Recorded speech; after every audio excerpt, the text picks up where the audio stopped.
Hello Lord, so uwi na tayo ngayong araw. Nawis na tayo ng umuwi. So uwi na tayo, hindi tayo ngayon sa lugar. Salamat sa mga bumaday, sa isa sa inyo. Maraming salamat. Okay naman ako, maganda ang lagay ko. Actually, ano lang, pagod din tayo. Pero, yun nga, tingnan natin mag-work ulit, mag-grind para yung ibang problema lang. Baka gusto tayo, patong-patong problem, pero walang problem.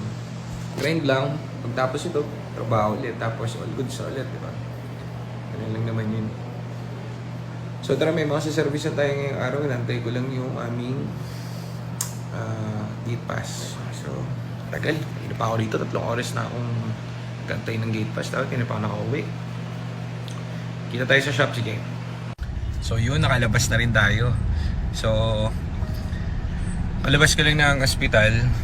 Hinabol ko lang yung bill out ko kasi 3 araw ako dun. Muntik na mag-4 kasi tao dito. Ang cut off dun 10 AM. So, doon na lang ako sa shop maliligo. Ando naman mga gamit ko. So, drive ko tong Geely ngayon. So, eto Geely natin. Pogi, no? Bango. Etong problem na ito, may history kasi itong Geely na to. Binili nila Nico to sa doktor. Tapos, ang tinakbo lang na ito, 24,000 kilometer mileage. Ang baba, sobrang bata talaga. Ngayon, ang problema nito, pagkakuha nila, umi-stop, nawawala ng power, parang namamatayan.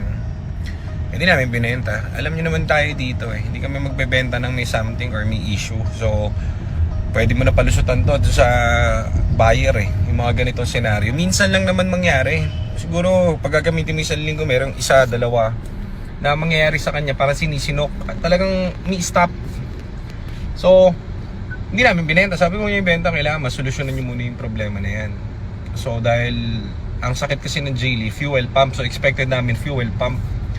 So, pinadala namin sa Geely na lang mismo para expert, para sila naman na may alam dito and wala kaming hindi sakop ng computer namin yung mga OBD ng Geely. So, pinadala natin doon.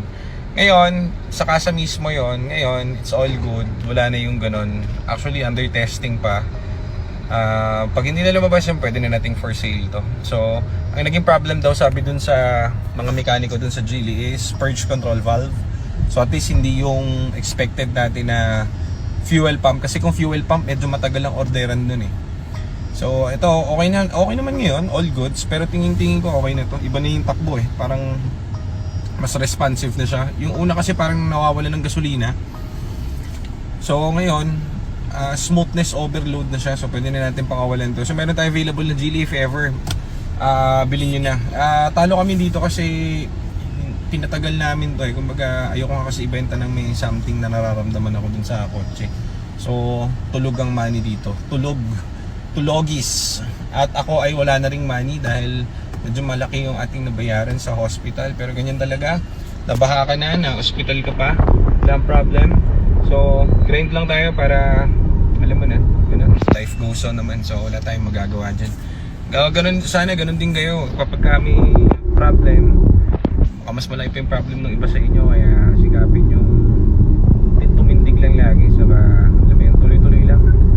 So, doon tayo, pupunta tayo sa shop ngayon and susumi ng mga problems doon kung ano man. At marami silang nabiling magagandang unit ngayon. So, ang trabaho natin doon is i-recalibrate at tignan yun sa mismong mga kung ano man. Yung mga iba raw doon, parang brand new type daw Tinignan ko, nakita ko yung isang EcoSport doon, yung pula. Grabe yun, talagang as in brand new talaga. Talagang brand new talaga nakita ko. Grabe yun. Sabi ko nga may pera lang ako. Inano ko na to. Binili ko na to. Kaso wala tayong salapi So magbibenta na lang muna tayo. So swerte makakuha ng pulang yun. I-recalibrate natin yung mga computer nun para bumalik sa reset. Para ma-reset yung kumbaga. Kasi kahit naka mo 15,000 kilometers lang yung tinakbo nun, syempre mas maganda kung lahat back to factory default, di ba? So, yun ang gagawin natin doon. Kaya ako nagmamadali pumunta rin. Then may mga re-reprogram pa ako doon and everything. May mga kakabitan tayong ABS kasi may mga re-release din. And salamat po doon sa mga bumili. Maraming salamat po. Pasensya na kayo. At wala ako sa shop. Ano yung tumutunog? Parang sasabog ako. So, seatbelt yata ito. Teka, listen ko yung seatbelt ko. Seatbelt ngayon, wala na. So, meron din tayong titignan ko kung mapupuntahan. May nanghihingi sa atin ng rescue dito sa may QI sa Pure Gold. So, dyan din nabaha yung tita ko Ford Fiesta yata or Export yung papatignan niya. Then, meron tayong tropa pips na buy and sell na bumibili sa atin ng Fiesta dati.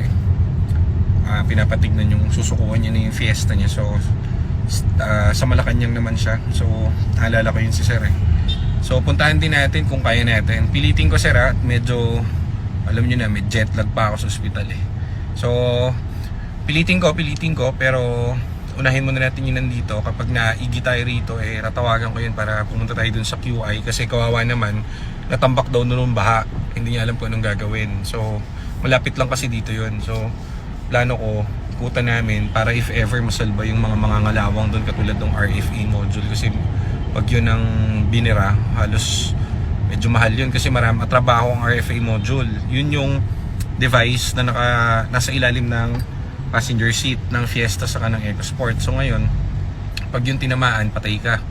Medyo matrabaho yun saka madugo. So, mas maganda masalba natin hanggang di nangangalawang at hindi nagsashort. Kasi pag nag-short na, pinindot yung remote no, nag-short yun, naku po, delicates, goodbye. So yan lang muna at punta muna ako sa shop. Ingat.